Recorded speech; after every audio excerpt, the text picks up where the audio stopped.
Good to see everyone out tonight.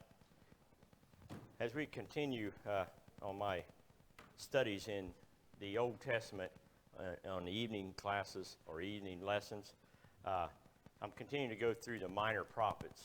We went through Amos. Now we're going to start Hosea and go through him. And I go like chapter by chapter, and like this chapter here is only like 10 verses. Well, it actually goes into chapter 2 and verse 1 because they kind of they go together, and men has kind of divided it a little bit differently, but the context continues into the second chapter and verse 1. But I like continue to do this because there's so much in these minor prophets that we can learn to apply to our lives each and every day. And man hasn't changed much from that time till now. And even from creation of man and from creation till now, man hasn't changed much. They still had the same faults, had the same problems, had the same desires and things that they fall into. So that's what I'm looking at tonight is in the book of Hosea. And looking at this, we're looking at the first chapter, but I want to get a little background on it before we go into it, kind of to deal with Hosea himself. There's not a whole lot of background or a whole lot of history on who he was or where he's from, but as you read the context throughout the whole 14 chapters of Hosea, you see that probably he was from the northern tribe, and that's where he was because of his intimate knowledge of what was going on there politically and religiously, and how he felt for the people there, and how kind of commentaries call him the bleeding heart prophet. So, and as we get into this, we'll see how he was and how compared to God and Israel with Hosea and his wife.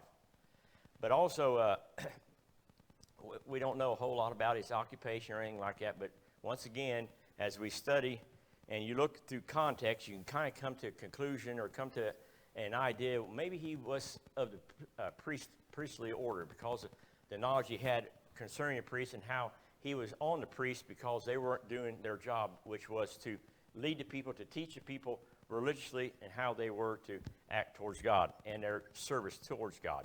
So we can kind of get that understanding there. Then also we look at his marriage, and we'll delve into that a little bit tonight in the first chapter there as it kind of deals with that. But he was to take a wife, and it was the wife of harlotry. Well, you kind of bring up the question, well, was she a harlot when he married her? Well, probably not. And reason, we'll get into that a little bit later. But she was brought up in that society where all that was okay. There was nothing wrong with it. And that was part of the idol worship, was part of that idolatry and part of that harlotry that they committed. And she was brought up in that. And so that played a lot of influence on those children back then, those people in the northern tribe there of Israel. Also, it kind of brings out, the book will bring out in these chapters, as we look at Hosea and Gomer, we also look at God and Israel and how God felt that his wife or his children, Israel, had left him and were no longer following after him, how his heart was broken because of them leaving him, just as Hosea's heart was broken for his wife leaving him and going after other men. So we see that and how that kind of correlates between and parallels each other, and we begin to understand how God felt about his people leaving him. And then we'll get into what can we learn from that. Is there things that we can learn from that? And then also we know in that northern tribe, which is one he mainly talks about, but he also kind of goes back and forth with Judah also, but mainly concentrates on the Israel, the northern tribe, where they have worshiped God and continue to worship God, but they also have other idolatries that they worship. They're still following the sins of Jeroboam, the son of Nebat, that he brought to Israel, the calves that he brought and set up, because he was afraid that they would go back to Judah there when Rehoboam, the kingdom was taken away from Rehoboam. So, and then also we see that their worship service, they had gone, and we can kind of put a date around 750 BC, and it's about 29 years or so before they are completely taken into captivity by the Assyrians. And Hosea is the last king that they have at that time. Also, during their politicals, we studied in our Wednesday night classes, we went through the Kings and Chronicles, and now we're went through the prophets Ezra, Nehemiah, or those men that brought back the captives. But we see and have a little history of how that nation was at the end. There was assassination after assassination of kings. And so the political field was wide open then. There was nothing that was held back. The same way for the religious field. They had no morals. They didn't look to God as their leader. They looked to whatever they could find. And it was like a calf worship. There was a Baal. Then there was the Asherim that Ahaz and Jezebel brought in. So we see there was a great falling away, a great apostasy had come to the northern tribe. And they had left God as their king. And then as we get into this, and we go let's go to the first chapter there and kind of look at that first verse. We have a little history on when he did prophesy, when he did talk about these things that he has written down that God conveyed to him. In the first verse of the first chapter, it said, "The word of the Lord which came to Hosea, the son of Beeri, during the days of Uzziah, Jotham, Ahaz, and Hezekiah, kings of Judah, and during the days of Jeroboam, the son of Joash, king of Israel." So we see that in this Hosea, we see, yeah, it works. I forgot to turn that on, sorry. I knew you was looking about something. But anyway, we see there's a history there. So if you know, and like we did in our class on Wednesday night, we went through the history of these kings. And there's some note there. Jeroboam was the last king that they had, last great king that they had in Israel. He reigned for 41 years, but he didn't obey. He did not walk in the way that he should. But the Lord saved Israel for a while through him. He used Jeroboam to keep the people from being destroyed by the Assyrians. So, and he was able to take back some of the land and stuff that was taken from them. But he still was not a good king. He did not walk in the way of the Lord. He done that which was evil, as you go back and look at that. But in these other four kings, they were kings of Judah. And if you get a chance here, these kings run from 2 Kings, the 14th chapter, verse 23, all the way through the 18th chapter, verse 8. Then over in 2 Chronicles, chapter 26, verse 1 through the 29th chapter, verse 11. You can get a little history. We're not going to read all that tonight because I'll be hoarse by the time we got done. So I'm going to allow you to take that opportunity tonight and do that yourself or this week and get a little history about Hosea as we go into it later on in the month and in the next month. But something that was interesting, we talked about Jeroboam, that he was 41 years, and he was Jeroboam II, what we're referring to. But these other kings had interesting things, too, that went on as we studied. The first one we can think about is Uzziah. There was something he done something that none of the other kings did. He reigned for 52 years, so he had a long reign. But the last of his years, he became a leper. And why did he become a leper? Well, his pride got the best of him because the Lord taking care of him. He walked in all the ways of the Lord, but his pride got the best of him, and he thought he could burn incense in the temple also. But the priest, Azariah, they ran him out, but he tried to get away, and the Lord brought leprosy upon him because he tried to burn incense where he was not to do that. So he lived outside the city as a leper the rest of his life.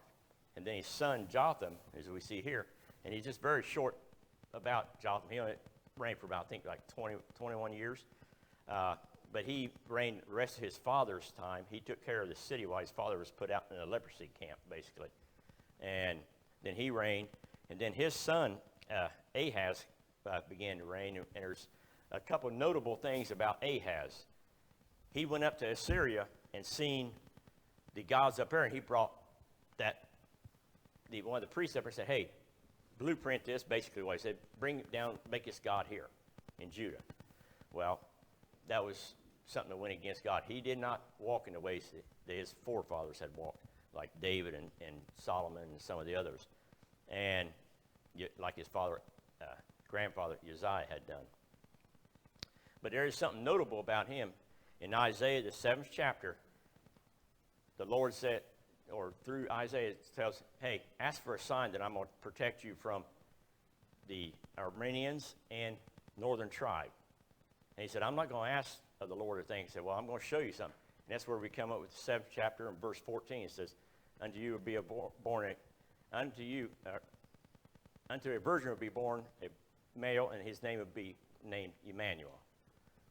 So, and it kind of refers, and we know it's talking about Christ ultimately. But that was one of the things that was notable about him. Then you go to Hezekiah, which is the last one here he talks about. So the history of him, does a lot of great things. One of the things he brought water into the city. He set up a tile and duct work to bring water into the city. He also walked in all the ways of his father David. And one of the things he did that was notable was that none of the other ones did. He took down all the high places that they used to go worship at and burn incense at and sacrifice. He took all those down. He restored them back. And he followed after the days of his father David did.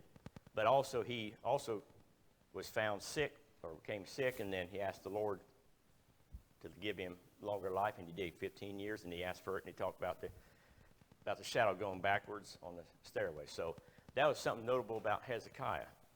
And so as we have that little bit of history, we kind of understand what's going on now. So we're 21 years or 29 years from the fall of Assyria completely. So that kind of gives you now where we're at. So it kind of gives you an idea as we start reading this here in Hosea. And then as we go to this first chapters we talked about here, these verses, and we talk about these kings, then we'll go on down to the first 5 verses and talks about Jezreel. And here is where we see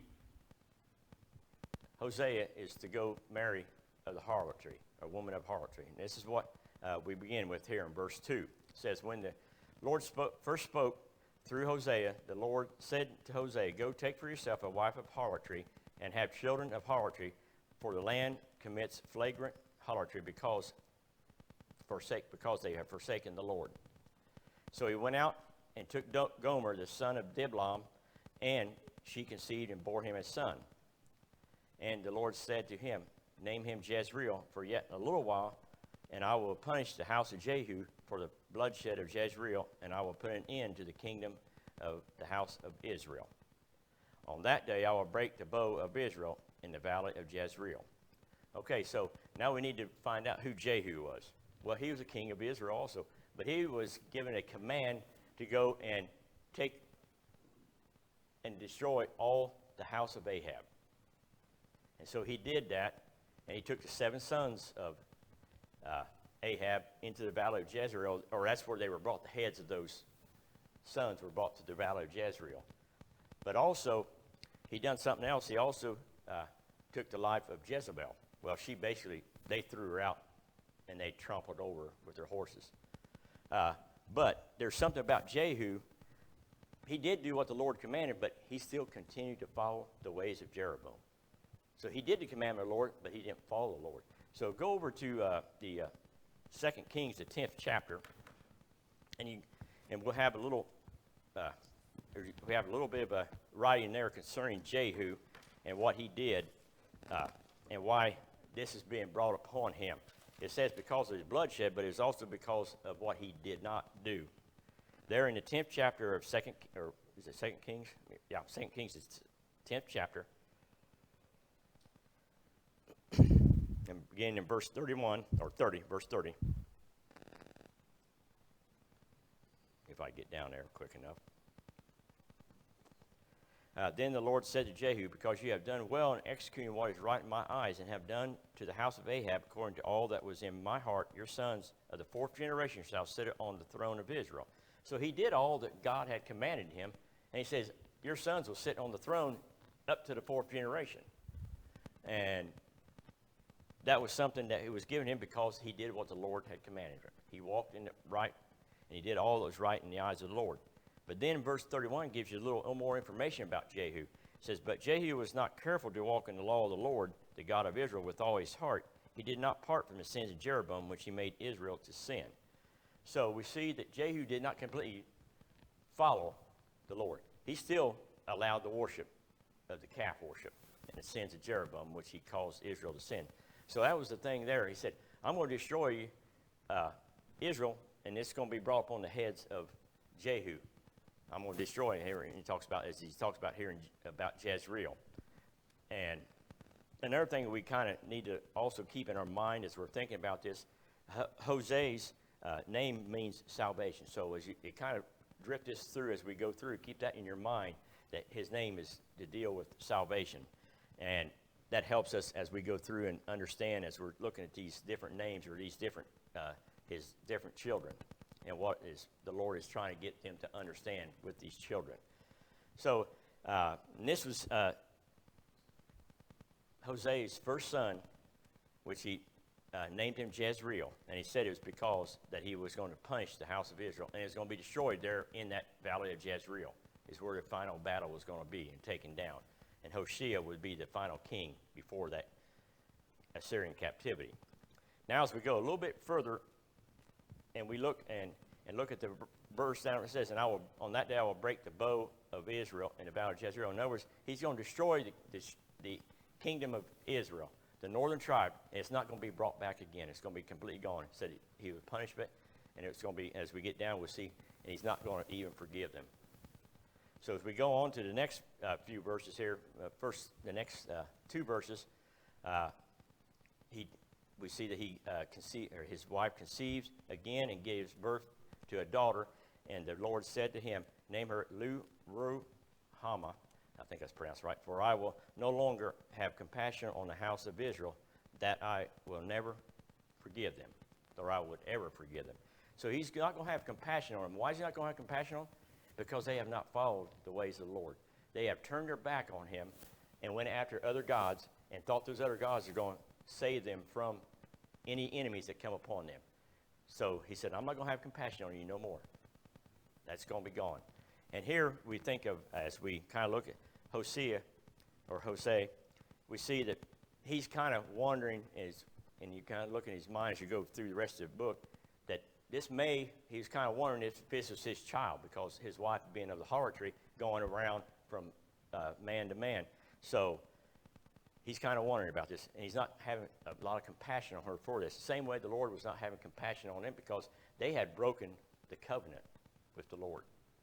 And as you go on to the next few verses here, as we look, he says, and will not save them by bow or sword, battle, horses. He's not going to have pity on them, but he is on the house of Judah. He's going to have pity on them, but he's going to save them. How's he going to save them? Not by any man thing. It's going to be by him. How's he going to save them? And that's how we look as we study the history of Judah, how they're protected. And there in the 7th chapter of Isaiah, we see that they're protected by the word of the Lord, by him protecting them. And then also, he's not going to ever forgive them. The nation of Israel never came back as a nation. Once it was taken into Assyrian captivity, they never came back. So we go on to the next few verses there, 8 and 9. It says, when she had weaned Lo-Ruhamah, she conceived and gave birth to a son, and the Lord said, name him Lo-Ami, because you are not my people, I am not your God. So he says, name him Lo-Ami, because you are not my people, and I'm not your God. God has divorced his people, Israel. He has put them away because of their idolatry, because of them sinning against him and taking on other gods and worshiping them, and has forsaken him and turned away from him. So we see in these few verses here, and this is kind of easy verses here to go through, because the next few verses here explains what we've been going through. Lo-Ami is, you're not my people, and I'm not your God. Lo-Ruhamah is, I will not have compassion on my people. So as we go down into the next verses, we can see a couple other things that is very interesting too. And this kind of gives you an idea of a messianic prophecy looking forward to the end, to the time of Christ. It says, yet the number of the sons of Israel will be like the sand of the sea, which cannot be measured or counted. And in the place where it is said to them, you are not my people, it will be said, you are the sons of the living God, and the sons of Judah and the sons of Israel will be gathered together. And they will appoint for themselves one leader, and they will run up, they will go up from the land, for the day of Jezreel will be great. So as you look at this, he has no compassion on the children of Israel. They're going to be his people no longer, and he's not going to be their God. But now he switches and said, now they will become. But when will this happen? Well, we know that the Israelites never came back from captivity, the Assyrian captivity. But Judah did. But when did Israel and Judah and all peoples come together? He says they're going to be greater than the number, than the sand of the sea. In other words, they're going to be uncountable. They're not going to be able to count the sons of Israel. Who are these sons of Israel he's talking about? Well, as you look forward into the future, you can kind of see he's kind of talking about the church. That's when we're going to come together. That's when Israel and Judah will come together, and the Gentiles themselves will come together. So let's look at a few verses that kind of portrays this in the New Testament. Over in 1 Peter, this first chapter, verses 1 and 2, it says, Peter, an apostle of Jesus Christ, to those who reside as strangers scattered throughout Pontus, Galatia, Cappadocia, Asia, Bithynia, who are chosen according to the foreknowledge of God the Father by sanctifying work of the Spirit to obey Jesus and to be sprinkled with his blood. May grace and peace be multiplied to you. So he's looking to people that were scattered. Well, those people were scattered, but they were scattered because of persecution, but what were they a part of? Well, you can go back to Acts, the 2nd chapter, and we see that they were part of the church. They were all brought together. And that persecution, so they were dispersed throughout, scattered throughout the world. And then as you go over to the 2nd chapter of the same book, it says, for once you were not a people, but now you are the people of God. You had not received mercy, but now you have received mercy. So who had not obtained mercy and who had not received mercy? Those are Gentiles that had not received, but now they have. And as you go back over to the 10th verse of the 1st chapter of Hosea, he talks about that they were going to be his people. They were going to be sons of the living God. So we see back in this 10th verse, it says that they would be like the sands of the sea. The church has been spread out throughout the world. And Christ is that leader that was chosen, put above.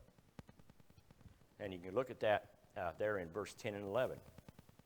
And then we can go over to Romans, and it kind of also says the same thing, or Paul uses this part of Hosea. He says, I will call those who are not my people, and her who is not beloved, beloved, and it shall be that in that place where it is said to them, you are not my people, they shall be called the sons of the living God. So what is he talking about? Well, he's referring back to this, so he's talking about the church. He's talking about the Gentiles that were going to be able to be called the sons of the living God. And where have they done that? In the church, in the kingdom. So that's what he's looking here in these last two verses of this first chapter, looking towards Messianic time, Messianic prophecy here.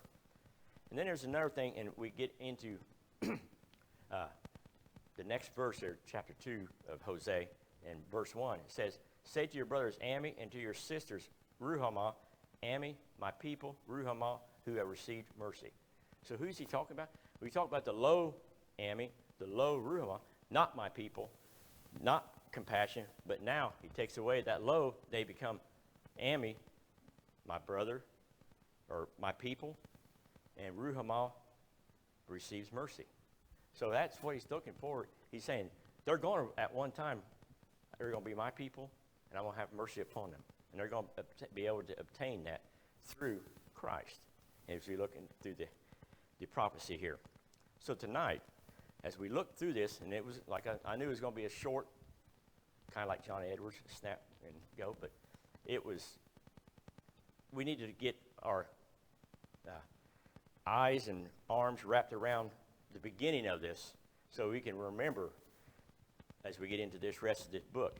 But there's things that, as we read about in Romans and then also in Corinthians, it says those things written aforetime written for our learning. And I say this about every time I preach about the Old Testament. And those examples are set for us. So what can we learn from this? Was these written for us to learn something from? Yes, it was. What can we learn from these few verses here, these 10 verses? And what we can learn is that God's punishment is going to come about. on these people, but it also come about on those that refuse to obey. Those that are obedient but refuse to follow God's commandments.